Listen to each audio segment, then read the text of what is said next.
Ezra chapter 4.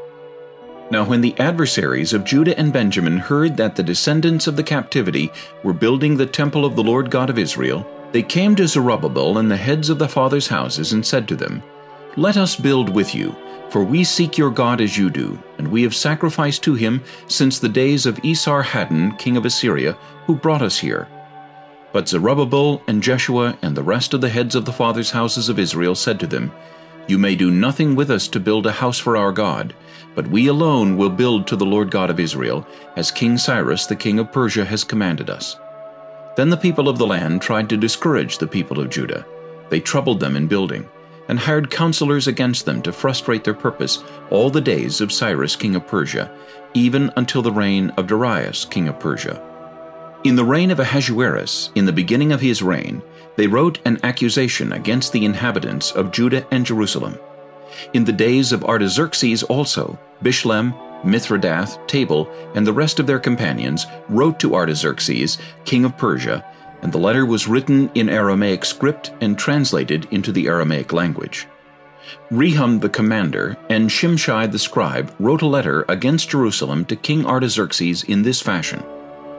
From Rehum the commander, Shimshai the scribe, and the rest of their companions, representatives of the Dinaites, the Apharsathites, the Tarpelites, the people of Persia and Erech and Babylon and Shushan, the Dehavites, the Elamites, and the rest of the nations whom the great and noble Osnappar took captive and settled in the cities of Samaria, and the remainder beyond the river, and so forth.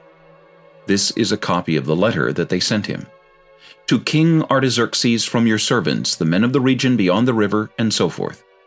Let it be known to the king that the Jews who came up from you have come to us at Jerusalem, and are building the rebellious and evil city, and are finishing its walls and repairing the foundations. Let it now be known to the king that, if this city is built and the walls completed, they will not pay tax, tribute, or custom, and the king's treasury will be diminished. Now because we receive support from the palace, it was not proper for us to see the king's dishonor.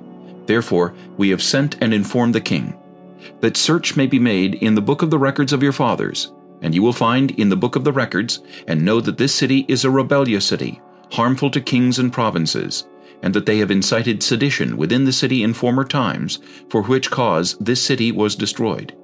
We inform the king that if this city is rebuilt and its walls are completed, the result will be that you will have no dominion beyond the river.